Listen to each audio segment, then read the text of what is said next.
Just briefly, we had an excellent meeting with President Sheinbaum and Foreign Minister De La Fuente. In fact, we've had a great relationship with the government of Mexico during the 8 months of the Trump presidency. It is the closest security cooperation we have ever had, maybe with any country, but certainly in the history of U.S.-Mexico relations. I think that much credit is deserved to President Sheinbaum and her administration in really taking on things that had not been taken on for a very long time. As one example, 59 high-value targets, people we wanted into the United States to face charges for narco-trafficking. It was Mexican authorities who moved them out of jails and transported them themselves into American facilities where they will stand trial, and we believe not just serve the rest of their lives in jail once a jury hears their case, but perhaps will share valuable information that will allow us to identify even more dangers that confront our countries. Because of our geography, we will always be neighbors. And that means we will always share common problems, whether they be migration. The migration numbers today at the U.S. southern border are the lowest they have ever been. They have ever been. And that is due and thanks and great credit to President Trump for the efforts he's undertaken, but I think also to the efforts of the authorities here in Mexico who have viewed irregular migration as a threat to their own security. Just remember that a significant percentage of the people that were crossing the U.S. southern border illegally into the United States were not from Mexico. They were coming from all over the world, from multiple continents, from halfway around the world. They were coming from Somalia, they were coming from everywhere, and crossing through Mexico into the United States. And that was not good for Mexico, and that certainly was not good for the United States. And we have seen those numbers drop historically.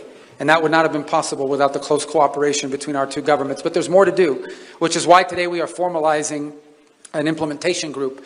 I know that sounds like a fancy term that means nothing, but it means a lot. This is a high-level group that will meet and coordinate on a regular basis to make sure that all the things we are working on, all the things we have agreed to work on, are happening, are being implemented. So this has been a very productive visit, and we will have many more. We've talked many times. We'll be in touch many more times because there's still a lot of work to do together. But this is an important and I believe a significant day in the relations of our two countries as we are able to continue to formalize this unprecedented, historic, and so far highly successful security cooperation between the government of Mexico and the government of the United States. Good afternoon. Mr. Secretary and Mr. Secretary, I want to start for you, Secretary Rubio, with a question about the incident that happened yesterday with the Tren de Aragua vessel that was destroyed by the U.S. military. There still seem to be a bunch of lingering questions about how this all came about. For example, how were you so convinced or so sure that they were Tren de Aragua members on board, and what kind of drugs were they transporting and where they were going to? And I'm wondering if you could address any of those specifics, as well as which unit of the military actually carried this out and how. But more broadly, and for both of you, there seem to be concerns around the region now that this might signal a return to the kind of gunboat diplomacy that the U.S. was known for decades and decades and decades ago in this region. And I'm wondering, one, Secretary Rubio, if this is the impression that you want to leave, and secondly, Mr. Secretary, whether Mexico shares the concerns that some other leaders in this hemisphere, quite apart from President Mr. Maduro, share. Thank you. Well, first of all, let me say that from an operational standpoint, I'll leave it to the Pentagon to identify munitions, units, and things of that nature. Let me say this. The United States has long, for many, many years, established intelligence that allow us to interdict and stop drug boats. And we did that. And it doesn't work. Interdiction doesn't work because these drug cartels, what they do is they know they're going to lose, 2% of their cargo. They bake it into their economics. What will stop them is when you blow them up, when you get rid of them. So they were designated as what they are. They are narco-terrorist organizations. So the same information and the same intelligence mechanisms with maybe a higher focus was used to determine that a drug boat was headed towards eventually the United States. And instead of interdicting it on the president's orders, he blew it up. And it'll happen again. Maybe it's happening right now. I don't know. But the point is, the president of the United States is going to wage war on narco-terrorist organizations. This one was operating in international waters, headed towards the United States to flood our country with poison. And under President Trump, those days are over. You mentioned this briefly in your statement, but why is the U.S. allowing military-grade American-made weapons to reach narco-terrorist organizations in Mexico and across Latin America? And what specific steps will the Trump administration take to prevent these weapons from further threatening democracy and the rule of law in the region? Let me answer in English and then in Spanish. Part of this working group, part of our security plan, part of our implementation is to stop the flow of armaments.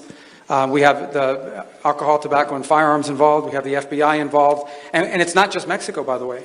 Those arms are flowing to Haiti, they're flowing to Jamaica, they're flowing to Trinidad, they're flowing into the Caribbean, and we're going to put a stop to it. So that is part of our implementation plan, and it's going to require cooperation, because they're going to seize armaments, and they're going to tell us these are the armaments we seized, and we think it came from here, and we'll be able to trace back the networks. It's going to take some investigative work. Or we're going to be able to seize armaments and prevent them from coming because we know these networks and we're going to disrupt them.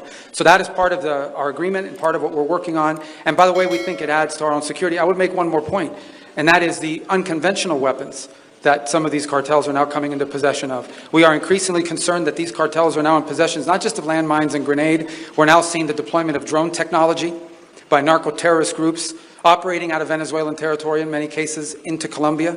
Imagine drones in the hands of these narco cartels threatening nation states, threatening security forces. So that's something else we're going to have to focus on.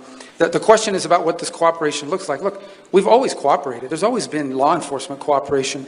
We're talking about amplifying that. We already have started to do it. Just as a great example, let's say there's a gun running group that's coming out of the United States, headed into Mexico. We identify it. We don't get there in time to stop it. We pass that on to the Mexican authorities who can act on it.